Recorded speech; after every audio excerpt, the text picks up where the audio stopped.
여러분 안녕하세요. 영사실 꼬마입니다. 인간의 흑역사, 오늘은 전쟁에 대한 이야기입니다. 사실 이제 이번 챕터는 제가 이 책을 읽기 전과의 예상과는 이제 조금 다른 내용이었어요. 저는 이제 인간이 어떻게 이제 바보처럼 생각을 해서 전쟁을 일으키고야 마는가 하는 그 전쟁 발발 그 전 단계의 이야기를 하는 것으로 생각을 했는데, 이제 그게 아니고 전쟁 도중에, 그러니까 이제 전투 상황 가운데서 인간이 어떤 멍청한 짓을 했는지에 대한 이야기를 이제 주로 하고 있어요. 저자가 이제 그런 그 전투 중에 인간이 하는 그 뻘짓 사례를 한 10개 이야기를 해요. 그 얘기를 다 할 수는 없고요. 그 중에서 오늘 우리 이제 일상생활에서 이제 교훈을 삼을 만한 전투 이야기 3개만 간략하게 살펴보겠습니다. 자, 뻘짓 전투 첫째, 1898년에 미국과 스페인 전쟁이에요. 여러분, 괌이라는 섬이 있죠. 괌. 괌이 지금 이제 미국 영토인데요. 이때만 해도 1890년 이때만 해도 이제 괌이 이제 스페인령이었어요. 그런데 스페인이 괌에 있는 그 자기네 이제 그 관료들 이제 있을 거 아니에요? 자기네 영토니까. 그 괌에 있는 자기네 관료들한테 미국과 전쟁을 시작했다는 말을 안 한 거예요. 이게 좀 어이없는 얘기인데 과연 그럴 수 있을까? 이제 지금 100년도 더 전 이야기니까 그랬다는 거예요. 그래서 미국은 이제 괌이 자기네 이제 본토에서 이제 가까운 스페인령이니까 일단 이제 거기를 치러 간 거죠. 그래서 이제 함대를 몰고 가서 이제 산타크루스 요새를 향해서 함포 13발을 쏴요. 그랬더니 조금 있다가 스페인 측의 고위 대표들이 나룻배를 저어서 군함 쪽으로 다가오더래요. 그리고 이제 하는 말이 무슨 일인지는 모르겠지만 예포를 후하게 쏴줘서 감사하다 인사를 하더래요. 그러면서 아이고, 우리도 이제 이 담요로 예포를 쏴드려야 되는데 지금 대포를 옮겨오는데 시간이 좀 걸리니까 양해를 해주세요. 그렇게 얘기를 하더래요. 미군이 정말 황당한 거죠. 전쟁하러 왔는데 예포를 쏴줘서 감사하다고 하니까.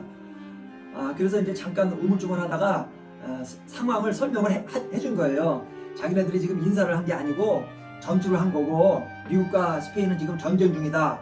정말 뭐 이거 세계 전쟁사에서 정말 전무후무한 이제 황당 시츄에이션이 벌어진 거죠. 아무튼 이제 스페인 대표들이 이제 졸지 이제 포로가 된 거잖아요. 그러니까 이 스페인 대표단 말이 자기들은 이제 본국에서 2달 넘게 아무런 연락도 못 받았고 전쟁 얘기는 들어보지도 못했다. 그러면서 미군 앞에서 그 자기네 정부 욕을 막 이립다 해대더니 잠깐 이제 좀 의논할 시간을 좀 달라고 부탁을 하더래요. 그래서 그렇게 하라 그랬죠. 며칠 후에 괌이 미국에 공식적으로 투항했대요. 그리고 오늘날까지 미국 땅이에요. 황당하죠. 그러니까 이 사건이 주는 교훈이 명백한 거예요. 전시에 정확한 커뮤니케이션은 필수라는 거죠. 여러분, 이제 비단 이제 전시뿐만 아니라 알려야 될 사실을 알려야 될 때 정확하게 알리는 일 너무 중요하죠. 여러분도요, 실수든지 깜빡 잊어서든지 아니면 대수롭지 않게 생각해서든지 공유해야 될 정보를 제대로 공유하지 못해서 낭패를 보는 일이 없도록 신경을 좀 우리가 쓰면서 살아야 될 것 같아요. 자, 그 다음에 뻘짓 전투 둘째, 그러니까 러시아를 상대로 벌였던 이제 2번의 이제 전쟁이에요. 여러분, 역사상 그 러시아를 그 대규모로 침공해가지고 성공한 나라는 몽골 제국밖에 없대요. 그 밖에 이제 폴란드하고 스웨덴이 각각 한 번씩 러시아를 침공했다가 이제 실패한 기록이 있고요. 아무튼 이 러시아처럼 땅덩어리가 큰 나라는 웬만해서는 쳐들어가지 않는 게 좋을 것 같은데도 불구하고 무모하게 덤벼들었다가 피를 본 사람 2명이 이 책에서 소개돼요. 하나는 나폴레옹이고요. 또 하나는 히틀러예요. 근데 이 두 사람이 다 똑같은 방식으로 패하는 거예요. 그 이제 나폴레옹이 했다고 하는 그 유명한 말 있잖아요. 내 사전에 불가능은 없다. 정말 웃기는 말이죠. 그러니까 나폴레옹이 러시아를 침공한 거가 1812년 6월이었는데 여름이죠. 당초 이제 나폴레옹의 계획은 이게 전쟁이 길어져서 러시아에서 겨울을 맞게 되면 이거 곤란해진다 하는 거를 내다보고 3개월 내에 추워지기 전에 전쟁을 끝낸다 라는 거였어요. 그래서 다른 도시들은 일단 그냥 놔두고 모스크바로 곧장 쳐들어가서 총력전을 벌인다. 러시아 군대는 이 귀족들이 부리는 용병에 지나지 않으니까 우리 프랑스군처럼 사기가 높고 전투력이 월등한 군대의 적수는 안 된다. 얘네들은 뭐 이런 전략을 세웠다는 거예요. 일단 잘 본 것 같아요.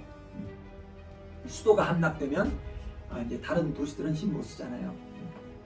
그런데 이제 아무리 계획이 그럴듯해도 항상 이 생각하지 못한 변수라는 게 있는 거잖아요. 그러니까 이제 러시아군이 별로 저항 안 하는 거예요. 이제 후퇴를 하는데 문제는 뭐냐면 후퇴를 하면서 프랑스군이 쫓아오는 프랑스군이 물자를 확보하지 못하도록 자기네 도시들을 스스로 완전히 이제 초토화시키면서 후퇴를 하는 거예요. 그러다 보니까 보급이 안 되잖아요. 보급이 본토에서 실어 온다고 해도 보급 루트가 너무 긴 거예요. 그렇게 되다 보니까 이제 얼마 못 가서 프랑스군이 이제 굶주림에 지쳐요. 그렇다 그래서 돌아갈 수도 없고 앞으로 나가자니 좀 곤란하고 어정쩡한 상황이 된 거죠. 뭔가 이게 지금 잘 안 되고 있다 하는 거를 깨달았을 때 이미 때가 늦어버린 거예요. 결국은 60만 명이 사망하고요. 나폴레옹이 이제 전쟁에서 지는 거죠. 그러면서 이제 결국 이제 몰락이 시작되는 거예요. 설마하니 후퇴를 하면서 그렇게 자기네 나라 땅과 마을들을 완전히 초토화시키면서 후퇴할 거라는 생각을 못했죠. 그러니까 130년 후에 이제 나폴레옹이 실패하고 130년쯤 후에 히틀러라는 사람이 이제 다시 러시아를 침공하는데 히틀러가 나폴레옹이 실패한 경험을 스터디해요. 그래서 같은 실수를 반복하지 않겠다. 그러면서 이제 세운 전략이 뭐냐면 모스크바만 보고 돌격 앞으로 하지 말고 병력을 세 군데로 나누는 거예요. 모스크바, 레닌그라드, 키예프 이렇게 이제 세 수로 나눠서 혹시 러시아가 이제 지연 작전으로 나오고 겨울이 와도 퇴각하지 않고 다른 도시들을 거점으로 해서 버티면서 싸운다. 뭐 이런 전략을 세워요. 결론은 이제 우리가 아는 것처럼 대실패죠. 그러니까 아무리 전략을 보완했다고 하더라도 기본적으로 러시아의 추운 겨울을 무시했다는 점은 나폴레옹과 같았다는 거예요. 대포하고 전체가 다 얼어버리잖아요. 그러니까 사실 이 독일 수뇌부에 이런 문제점을 히틀러에게 지적해 줄 수 있을 만한 참모들이 많았대요. 그런데 히틀러가 자기 생각에 반대하거나 조금 뭔가 이렇게 회의적인 낌새가 보이면 그 작전 내용을 참모들한테 말을 안 하고 다 숨겨버렸대요. 그래서 이제 저자가 톰 필립스가 여기서 이제 이런 말을 해요. 히틀러의 실패는 세 박자가 빚어낸 참사. 무조건 내 말대로 하라는 식의 독선적인 자만. 모든 게 다 잘 될 거라는 근거 없는 낙관. 문제를 냉정하게 들여다보지 않으려고 하는 오늘 우리한테는 이런 면이 없나요? 그렇지 않을 거예요. 있죠. 우리 좀 자만하는 거 있어요. 내 말이 옳다는, 내 생각이 옳다는 그런 독선이 있고요.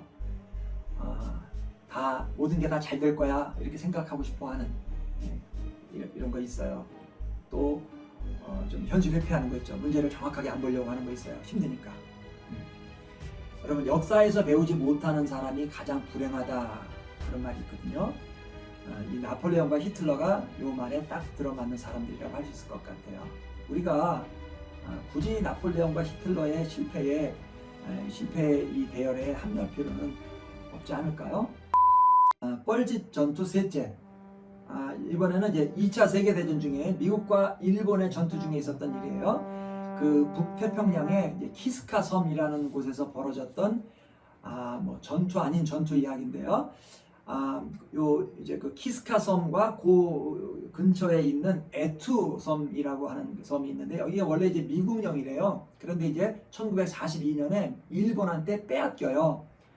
그러니까 이게 이제 미국으로서는 영국과의 그 독립전쟁 이후에 처음으로 외국 군대한테 자국 영토를 빼앗긴 일이래요. 이게 상당히 큰 충격을 받는데요. 우리 영토를 빼앗겼다는 것 때문에. 그래서 이제 이 두 섬을 탈환하기 위해서 이제 작전을 벌이는데요. 그러니까 이 미군과 캐나다군으로 구성된 연합군이 이제 작전에 이제 투입이 돼요. 그래서 이 연합군이 먼저 에투 섬을 탈환을 해요. 그런데 에투 섬 그 탈환 작전 때 일본군이 얼마나 막 결사적으로 항전을 하는지 섬을 되찾기는 되찾았지만 너무너무 치열하고 정말 살벌한 전투를 하면서 사상자도 엄청 많이 발생을 하는 거예요.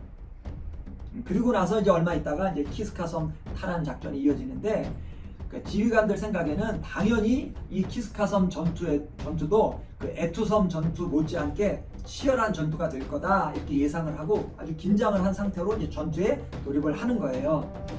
그때가 이제 1943년 8월 달이었다는데요. 한여름인데도 이 북태평양의 작은 섬이 한파가 몰아닥쳤대.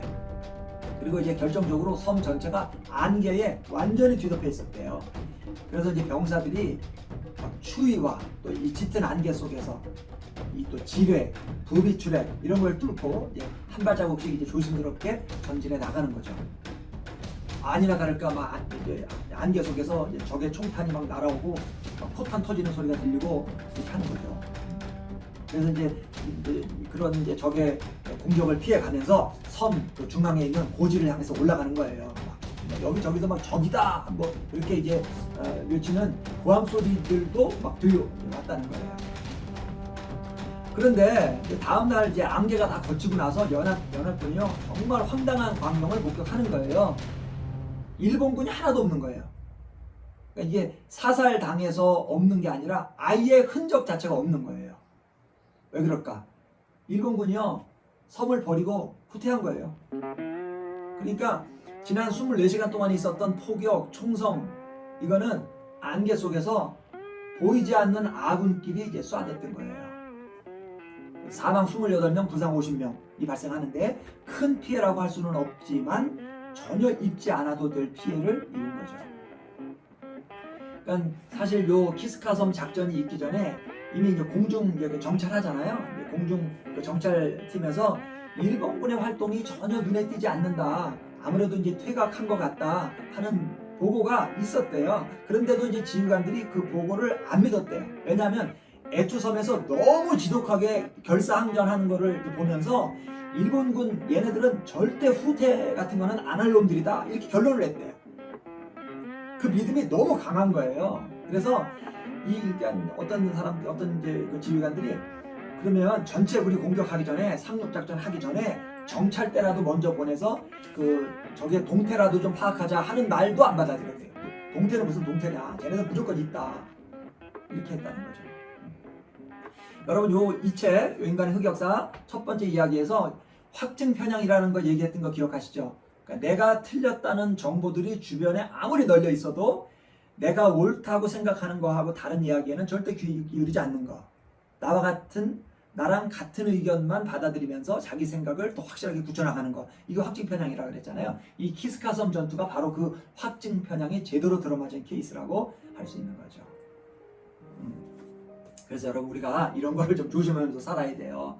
내 생각이 틀렸을 수도 있다 하는 생각을 갖고 다른 이야기들이 좀 있으면 귀를 기울이고 나 자신을 좀 돌아보고 성찰하고 고칠 건 고치고 그렇게 나갈 수 있는 그런 태도들, 그런 마음이 정말 필요한 것이죠. 역사에서 배워야 되는 거예요. 자, 오늘 여기까지 할게요. 여러분 고맙습니다. 지금까지 영사실 고맙습니다.